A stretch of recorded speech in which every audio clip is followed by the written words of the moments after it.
Hello everyone, welcome back to our channel UPSC Self Study. So இது நம்ம புதுசாக start பண்ணியிருக்கிற ஒரு சீரீஸ். உங்களுக்கே தெரியும், LSTV அண்ட் RSTV மர்ஜ் பண்ணி தான் இப்போ நமக்கு சன்செட் டிவி அப்படின்னு கொண்டு வந்திருக்காங்க. நிறைய டிஸ்கஷன்ஸ் வந்து அதில் கேரி அவுட் பண்ணுவாங்க. RSTV ராஜ்யசபா டிவி இருந்தப்போ நிறைய டிஸ்கஷன்ஸ் நமக்கு ஒரு பெர்ஸ்பெக்டிவ் கிடைக்கும். நமக்கு அது பொலிட்டிக்கலாக இருக்கட்டும், இல்லை எக்கனாமி ரிலேட்டடாக இருக்கட்டும், இல்லைனா இன்டர்நேஷ்னல் இஷ்யூஸ், இந்த மாதிரி இன்டர்நேஷ்னல் ரிலேஷன்ஸ் ரிலேட்டடானதாக இருக்கட்டும், குளோபலாக இருக்கட்டும், இல்லை என்வரன்மெண்ட் ரிலேட்டட் கிளைமேட் சேஞ்ச் இஷ்யூஸாக இருக்கட்டும், இந்த மாதிரி நிறைய விஷயங்கள் இந்த RSTVயில் டிஸ்கஸ் பண்ணுவாங்க ராஜ்யசபா டிவியில். ஸோ இப்போ மர்ஜ் பண்ணி சன்செட் டிவி அப்படின்னு கொண்டு வந்திருக்காங்க. அண்ட் இதில் பார்த்தீங்கன்னா நமக்கு RSTVயில் முன்னாடி பிக் பிக்சர் அப்படின்னு ஒரு ஷோ டெலிகாஸ்ட் பண்ணிட்டு இருந்தாங்க. அது வந்து நமக்கு எக்ஸாம் பெர்ஸ்பெக்டிவ்லேருந்து ரொம்பவே யூஸ்ஃபுல்லாக இருக்கும். அண்ட் அது வந்து இப்போ சன்செட் டிவியில் நமக்கு பெர்ஸ்பெக்டிவ் அப்படின்ற ஒரு புது டைட்டிலில் நமக்கு டெலிகாஸ்ட் பண்ண ஆரம்பிச்சிருக்காங்க. திருப்பி அகெயின் ரீடெலிகாஸ்ட் பண்ண ஆரம்பிச்சிருக்காங்க. ஸோ இந்த பெர்ஸ்பெக்டிவ் ஷோ பார்த்தீங்கன்னா உங்களுக்கு டெய்லி மண்டே டு சாட்டர்டே ஒரு 9:30 அந்த மாதிரி போடுவாங்க. ஒரு ½ அன் ஹவர் தான். ஸோ அதில் பார்த்தீங்கன்னா உங்களுக்கு அந்த ஒரு பர்டிகுலர் டாபிக் எடுத்து பேசுவாங்க. அந்த டாபிக் பேசுகிறதுக்கு நிறைய வேரியஸ் ஸ்டேக் ஹோல்டர்ஸ் அந்த பர்டிகுலர் டாபிக் ரிலேட்டடாக இருப்பாங்க இல்லையா, எக்ஸ்பர்ட்ஸு, தென் அந்த டாப்பிக்கில் ஒர்க் பண்ண கவர்மெண்ட் அஃபீஷியல்ஸாக இருக்கட்டும், இல்லை ஃபார்மர் அம்பாசடர்ஸ், இந்த மாதிரி நிறையா ஒரு எமினன்ட் பர்சன்ஸை கூப்பிட்டு நிறைய இஷ்யூஸ் டிஸ்கஸ் பண்ணுவாங்க, நிறைய விஷயங்கள் பேசுவாங்க. அண்ட் அது நமக்கு ஒரு பெர்ஸ்பெக்டிவ் கொடுக்கும். ஏன்னா நமக்கு நிறைய விஷயங்களில் நமக்கு ஒரு அனுபவமே இருக்காது. கரெக்டாக இப்போ இந்தியாவுக்கும் சைனாக்கும் பிரச்சனை இருக்குன்னு தான் தெரியும். ஆனால் எக்ஸாக்டாக அங்கே என்ன நடந்துட்டுருக்குன்றது நமக்கு எப்படி தெரியும்? ஸோ அது வந்து அந்த ஃபீல்டில் ஆல்ரெடி இருந்தவங்க, ஃபார்மர் அம்பாசடராக இருந்தவங்க, இல்லை ஃபார்மர் இந்த மாதிரி மினிஸ்டராக இருந்தவங்க, இல்லை ஃபார்மர் செக்ரட்டரியாக இருந்தவங்க, இந்த மாதிரி அவங்களை கூப்பிட்டு டிஸ்கஸ் பண்ணுறப்போ நமக்கு ஒரு பெர்ஸ்பெக்டிவ் கிடைக்கும், ஒரு அனாலிசிஸ், ஒரு அண்டர்ஸ்டாண்டிங் கிடைக்கும். ஸோ இந்த ஒரு பெர்ஸ்பெக்டிவ் வந்து நமக்கு போத் மெயின்ஸ் அண்ட் இன்டர்வியூ ஸ்டேஜில் ரொம்பவே யூஸ்ஃபுல்லாக இருக்கும் இன்டர்வியூ ப்ரிப்ரேஷனுக்கு. ஸோ அது வந்து நமக்கு டெய்லி மண்டே டு சாட்டர்டே போடுவாங்க. அது வந்து இப்போ நம்ம ஸ்டார்ட் பண்ணியிருக்கோம்.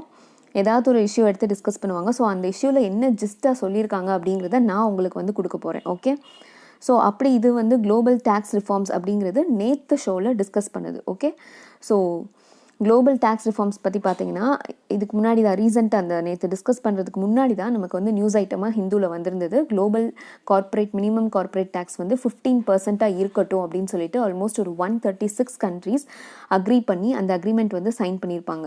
ஸோ அது ரிலேட்டடான டிஸ்கஷன் தான் நேற்று நடந்தது. அண்ட் இதை பற்றி நம்ம பார்க்க போகிறோம். ஸோ இது என்ன குளோபல் மினிமம் கார்ப்பரேட் டேக்ஸ் அப்படின்னா, ஃபஸ்ட்டு கார்ப்பரேட் டேக்ஸ் அப்படின்னா என்ன? அதுவும் ஒரு விதமான டிரெக்ட் டேக்ஸ் தான். இப்போ நீங்கள் வந்து ஒரு கம்பெனியில் ஒர்க் பண்ணுறீங்க, ஒரு பர்டிகுலர் சேலரி ஒரு கிராஸ் லிமிட் க்ராஸ் பண்ணி வாங்குறீங்க அப்படின்னா இன்கம் டேக்ஸ் கட்டுவீங்க. கரெக்டாக நீங்கள் கட்டுறது வந்து பர்சனல் இன்கம் டேக்ஸ். அதே மாதிரி அதுவும் டிரெக்ட் டேக்ஸ் தான். அதே மாதிரி ஒரு கார்ப்பரேட் கம்பெனி, நீங்கள் ஒர்க் பண்ணுற கம்பெனி இருக்குல்ல, அந்த கம்பெனி இந்தியாவிலேருந்து ப்ராஃபிட் மேக் பண்ணுதில்ல, அப்போ அவங்க டேக்ஸ் கட்டணும்ல, அதுதான் வந்து கார்ப்பரேட் டேக்ஸ். ஸோ கார்ப்பரேட் டேக்ஸ்ன்றது direct tax imposed on the net income or profit that என்டர்பிரைசஸ்னால் MNCs இந்த மாதிரி companies, okay, make from their businesses. So இது வந்து ஒரு கண்ட்ரியோட சாவரின் ரைட் அப்படின்னு அர்த்தம். ஸோ இந்த பாயிண்ட்டை நல்லா ஞாபகம் வச்சுக்கோங்க. டேக்ஸ் கலெக்டிங் ரைட் அப்படிங்கிறது ஒரு கண்ட்ரிக்கு இருக்கக்கூடிய சாவரின் ரைட். இது வந்து நம்ம ஹிஸ்ட்ரியிலேருந்து பார்த்துட்ருக்கோம். கரெக்டாக ஒரு கண்ட்ரி இருந்ததுன்னா அது வரி அப்படிங்கிற வருமானத்தை வந்து அது எவ்வளோ முக்கியமானது ஒரு கண்ட்ரியோட நிர்வாகத்துலேயும் சரி, ஒரு எக்கனாமிக் டெவலப்மெண்ட்லேயும் சரி, டாக்ஸேஷன் அப்படிங்கிறது ஒரு கண்ட்ரியோட சாவரின் ரைட். ஸோ அப்படி நிறைய கண்ட்ரிஸ் வந்து இந்த மாதிரி கார்ப்பரேட் டேக்ஸ் வந்து கலெக்ட் பண்ணுவாங்க. இப்போ என்ன பிரச்சனை அப்படின்னா, எதுக்காக குளோபல் டேக்ஸ்ன்னு சொல்லிட்டு நமக்கு வேணும்? இதுக்கு முன்னாடி அப்போ எப்படி இருந்தது?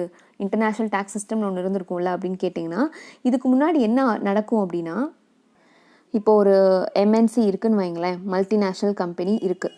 இந்த கம்பெனி மல்டிநேஷ்னல் அப்படின்னு சொல்கிறப்போ it has its presence in multiple countries. நிறைய கண்ட்ரீஸில் இதோட ப்ரெசன்ஸ் இருக்குது. ஓகே, ஸோ இப்போ இதோட ப்ரெசன்ஸ் இருக்குது அப்படின்றது தெரிஞ்சிருச்சு. சப்போஸ் இப்போ வந்து இந்த எக்ஸ்ன்னு வச்சுக்கோங்களேன், இந்த பர்டிகுலர் MNC, இந்த எக்ஸ்ன்ற MNC பார்த்தீங்கன்னா ஒரு கண்ட்ரி ஃபஸ்ட்டு இதோட ஹோம் லொக்கேஷன் பார்த்தீங்கன்னா ஏல இருக்குது. அதுக்கப்புறம் இதோட சப்சிடியரிஸ் பார்த்தீங்கன்னா பியில் இருக்குது, சியில் இருக்குது, எல்லாம் இந்த மாதிரி நிறைய கண்ட்ரீஸில் பிரான்ச்சஸ் வச்சுருக்காங்க. சப்சிடியரிஸ் அப்படின்னு சொல்லுவோம், வச்சுருக்காங்க. சப்போஸ் இந்த கண்ட்ரியில் வந்து அவங்க வந்து ஒரு சர்டன் அமௌண்ட், ஒரு 1000 crore ப்ராஃபிட் மேக் பண்ணியிருக்காங்கன்னு வைங்களேன் அந்த ஒரு பர்டிகுலர் வருஷத்துக்கு. அண்ட் இந்த கண்ட்ரியில் டேக்ஸ் பார்த்தீங்கன்னா 1000 crore அந்த மாதிரி ஏர்னிங்ஸ் வந்துருச்சு அப்படின்னா நீங்கள் வந்து ஒரு 15% டேக்ஸ் பே பண்ணணும் அப்படின்னு சொல்கிறாங்க. ஓகே, அண்ட் இந்த கண்ட்ரியில் பியில் அவங்களோட சப்சிடியரி இருக்கு இல்லையா, இந்த கண்ட்ரியில் வந்து அவங்க வந்து ஒரு 500 crore சம்திங் மேக் பண்ணியிருக்காங்கன்னு வச்சுக்கோங்களேன். உங்கள் நம்பர்ஸ் எல்லாம் உங்களுக்கு அண்டர்ஸ்டாண்டிங்காக தான். Okay, so 500 crore something make பண்ணியிருக்காங்க அப்படின்னா இந்த கண்ட்ரியில் டேக்ஸ் பண்ணுவாங்க இல்லையா, இந்த கண்ட்ரியில் டேக்ஸ் பண்ணுறது பார்த்தீங்கன்னா உங்களுக்கு ஒரு 12.5% வச்சுக்கோங்களேன். அப்போது இந்த பர்டிகுலர் எக்ஸ்ன்ற கண்ட்ரி என்ன பண்ணுறாங்க அப்படின்னா இந்த கம்பெனியில் வந்த ப்ராஃபிட்டை ஏல வந்த ப்ராஃபிட்டை அப்படியே பிக்கு ஷிஃப்ட் பண்ணுறாங்க. பிக்கு ஷிஃப்ட் பண்ணி எனக்கு வந்து இங்கே ப்ராஃபிட் வரல, இங்கே தான் ப்ராஃபிட் வந்திருக்கு அப்படின்னு சொல்லிட்டு 12.5% டேக்ஸ் தான் கட்டுறாங்க. அப்போ ஏக்கு வரக்கூடிய டேக்ஸ் என்ன ஆயிடுச்சு, போயிடுச்சு. ஸோ கண்ட்ரி ஏல தான் இன்கமே மொத்தமாக மேக் பண்ணுறாங்க. ஆனால் அந்த கண்ட்ரிக்கு டேக்ஸ் வந்து பே பண்ணாமல் அதை அப்படியே இது பண்ணி விட்டுறாங்க, லைக் டைவர்ட் பண்ணி விட்டுறாங்க. கரெக்டாக? ஸோ இதனால ரெவென்யூ லாஸ் நிறைய கண்ட்ரீஸ்க்கு நிறைய கவர்மெண்ட்ஸ்க்கு நடக்குது. ஓகே, ஸோ இது வந்து டேக்ஸ் இவேஷன் அப்படின்னு கூட சொல்லுவோம். டேக்ஸ் கட்டாமல் இருக்கிறது தானே வரி ஏய்ப்பு அப்படின்னு சொல்லுவோம்ல, அது மாதிரி தானே. ஸோ இதை தடுக்கிறதுக்காக குளோபலாகவே ஒரு டேக்ஸ் ஃபிக்ஸ் பண்ணிடலாம்ப்பா அப்படின்னு ஒரு முடிவுக்கு வராங்க. அண்ட் ஆல்சோ இன்னொரு மேஜர் ரீசன் என்ன அப்படின்னா நேச்சுரலாகவே இங்கே 15% டேக்ஸு, பியில் பார்த்தீங்கன்னா உங்களுக்கு 12.5% டேக்ஸு. நேச்சுரலாகவே இந்த எக்ஸ்ன்ற கம்பெனி வெளியிலேருந்து இன்வெஸ்ட் பண்ணணும்னு நினைக்கிறவன் எங்கே வந்து இன்வெஸ்ட் பண்ணுவான், எங்கே டேக்ஸ் கம்மியாக இருக்கோ அங்கே தான் இன்வெஸ்ட் பண்ணுவான் ஆப்வியஸ்லி. கரெக்டாக? ஸோ அதே நேரத்தில் இன்வெஸ்ட்மெண்ட்டும் இங்கே கிடைக்காம போயிடுது. ஸோ லாபமும் இல்லாமல் போயிடுது, ஃபாரின் இன்வெஸ்ட்மெண்ட்ஸ் வந்து நம்ம அட்ராக்ட் பண்ணுவோம் இல்லையா, அதுவும் கிடைக்காம போயிடுது. இந்த மாதிரி நிறைய விஷயங்கள் இருக்கிறதுனால எதுக்குப்பா இவ்வளோ வேலை, இவ்வளோ இது வேணாம், நம்ம குளோபலாக ஒரு ஃபிக்ஸ் பண்ணிக்கலாம், ஒரு பர்சன்டேஜ், ஒரு பர்டிகுலர் பர்சன்டேஜில் வந்து நின்றுக்கலாம் அப்படின்னு சொல்லி கொண்டு வந்து தான் இந்த குளோபல் கார்ப்பரேட் டேக்ஸ் அப்படிங்கிறது. மினிமம் டேக்ஸ் வந்து 15% இப்போதைக்கு செட்டப் பண்ணியிருக்காங்க. அண்ட் இது பார்த்தீங்கன்னா ஆல்மோஸ்ட் ஒரு 2010-12 அந்த டைமில் இருந்து நமக்கு வந்து இதுக்கான நெகோசியேஷன்ஸ் போயிட்டே தான் இருக்குது. ஏன்னா நிறைய கண்ட்ரி சப்போர்ட் பண்ணாங்க, நிறைய கண்ட்ரிஸ் அப்போஸ் பண்ணாங்க. அண்ட் ஆல்சோ இது வந்து கார்ப்பரேட்ஸ்க்குமே ஒரு பெனிஃபிட் தான். ஏன்னா ஒரு கண்ட்ரியில் பே பண்ணுறதுக்கு இன்னொரு கண்ட்ரிக்கு திருப்பி பே பண்ணுறது, அவங்களோட டபுள் டாக்ஸேஷன் வந்து அவாய்ட் பண்ணுறதுக்காக இது ஒரு நல்ல ஆப்பர்ச்சுனிட்டி தான். இதில் மேக்ஸிமம் இப்போது சைன் பண்ணியிருக்கிறது வந்து பார்த்திங்கன்னா உங்களுக்கு 2023 தான் இம்ப்ளிமெண்ட் பண்ணுறதா இருக்காங்க. ஸோ இன்னும் ஒரு 2 years தான் இருக்குது. ஆக்சுவலி இது வந்து it's a big process, it will take even more time அப்படிங்கிறது தான் நேற்று டிஸ்கஷனில் சொன்னது. ஏன்னா இதில் நிறையா கண்ட்ரிஸ் இன்வால்வ்ட் அப்படிங்கிறப்போ உங்களுக்கு நிறைய கன்ஃபியூஷன்ஸ் இருக்கும். ஏன்னா நமக்கு கண்ட்ரிக்கு கண்ட்ரி வந்து சாவரன் ரைட் அப்படின்னு இதனால தான் நான் உங்களுக்கு முன்னாடியே ஸ்ட்ரெஸ் பண்ணி சொன்னேன். ஸோ கண்ட்ரிக்கு கண்ட்ரி டேக்ஸ் கலெக்ஷன் வந்து டிஃப்ரெண்ட் ஆகும், வேரி ஆகும். ஸோ அது வந்து அவ்வளோ சீக்கிரம் அது வந்து நம்ம ஒரு மாதிரி ஈக்குவலைஸ் பண்ணி கொண்டு வர முடியுமா அப்படிங்கிறது தான் நேற்று நம்ம டிஸ்கஸ் பண்ணியிருந்தாங்க நேற்று டிஸ்கஷனில். ஸோ இந்த 130 கண்ட்ரிஸ், இப்போ 130+ கண்ட்ரிஸ் இது வந்து சைன் பண்ணியிருக்காங்க அப்படின்னா அந்த கண்ட்ரீஸில் எல்லாம் இந்த ஒரு பர்டிகுலர் பர்சன்டேஜில் டேக்ஸ் கலெக்ட் பண்ண போகிறாங்க. அண்ட் ஆல்சோ அப்படி பார்த்தா எல்லா எம்என்சிஸ்லையுமே அப்படின்னா அப்படி கிடையாது. ஒரு பர்டிகுலர் குரூப் ஆஃப் எம்என்சிஸ், அதில் வந்து ஒரு 100 கம்பெனிஸ், டாப் கம்பெனிஸ் அப்படின்னு இருக்குல்ல, which have their global presence அப்படின்னு, அந்த எம்என்சிஸ்க்கு தான் இந்த ரூல் வந்து இப்போதைக்கு சொல்லியிருக்காங்க. ஸோ மற்ற எம்என்சிஸ்க்கு இதை எப்போ எக்ஸ்பேண்ட் பண்ணுவாங்க, அண்ட் ஆல்சோ அந்தந்த கண்ட்ரீஸில் இருக்கக்கூடிய லாஸ் எல்லாம் எப்போ வந்து எலிமினேட் பண்ணுவாங்க அப்படிங்கிறதுலாம் இன்னும் இனிமே தான் நமக்கு தெரியும்.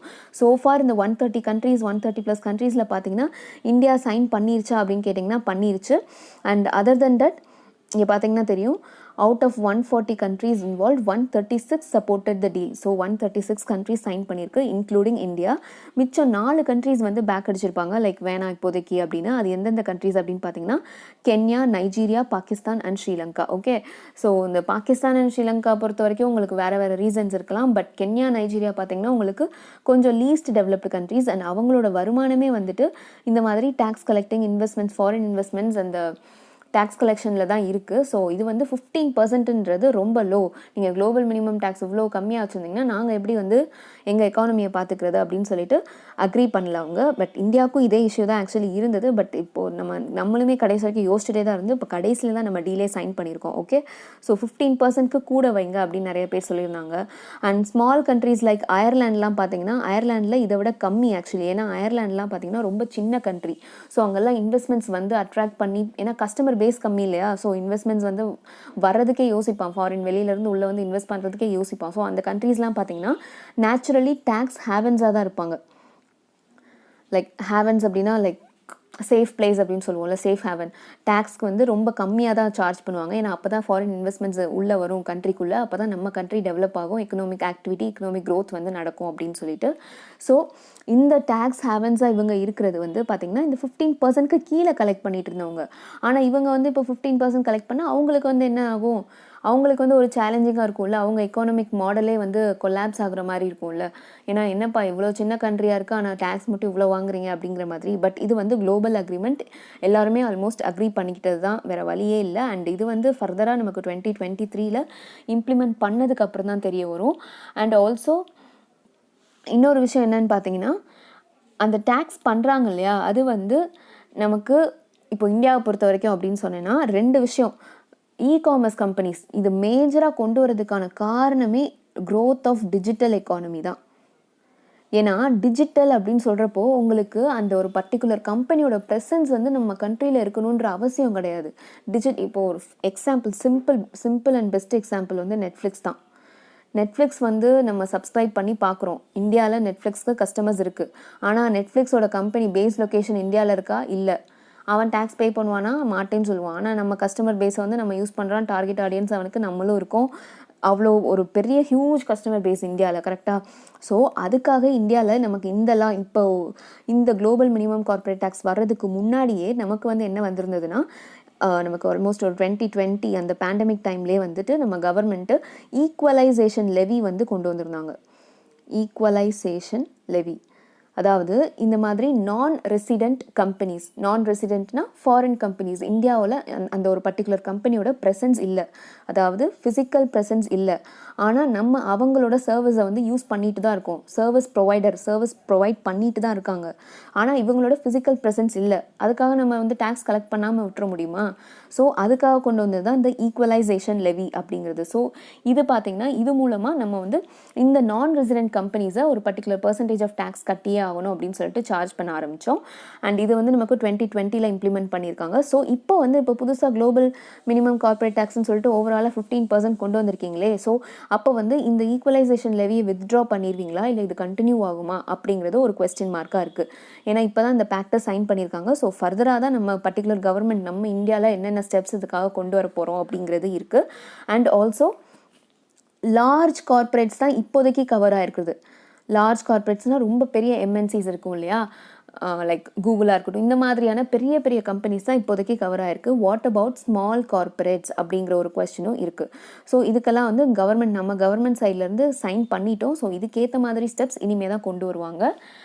And that's it. So for எல்லாமே சொல்லிட்டேன் உங்களுக்கு. எம்என்சிஸ் டேக்ஸ் பண்ணுறது ஒரு ஹேசல் ஃப்ரீ டாக்ஸேஷன் ப்ராசஸ் நடக்கணும், யாரும் டேக்ஸ் எவேட் பண்ணிடக்கூடாது அப்படிங்கிறதுக்காக இந்த ஒரு particular global minimum corporate tax அப்படின்ற ஒன்று கொண்டு வந்திருக்காங்க. அண்ட் எல்லாருக்குமே இதில் வந்து நிறைய கன்சர்ன்ஸ் இருக்குது, நிறைய சேலஞ்சஸ் இருக்குது. இந்தியாவை பொறுத்த வரைக்கும் நம்ம செப்பரேட்டாக வச்சுருக்க டேக்ஸ் எதுவும் பாதிக்கப்படுமா, இதுக்கு முன்னாடி அதாவது இந்த குளோபல் பேக்ட் அப்படின்னு ஒன்று கொண்டு வரதுக்கு முன்னாடி இருக்கக்கூடிய டேக்ஸ் எதுவும் பாதிக்கப்படுமா அப்படிங்கிறதுலாம் விஷயமா இருக்குது. அண்ட் நான் முன்னாடி சொன்ன மாதிரி நிறைய கண்ட்ரிஸ் வந்து 15% அப்படிங்கிறது ரொம்ப லோவாக ஃபீல் பண்ணுறாங்க. ஏன்னா அந்த டேக்ஸ் ஏர்னிங்ஸ் தான் அவங்களுக்கு வரக்கூடிய மேஜர் வருமானமாகவே இருக்கும்.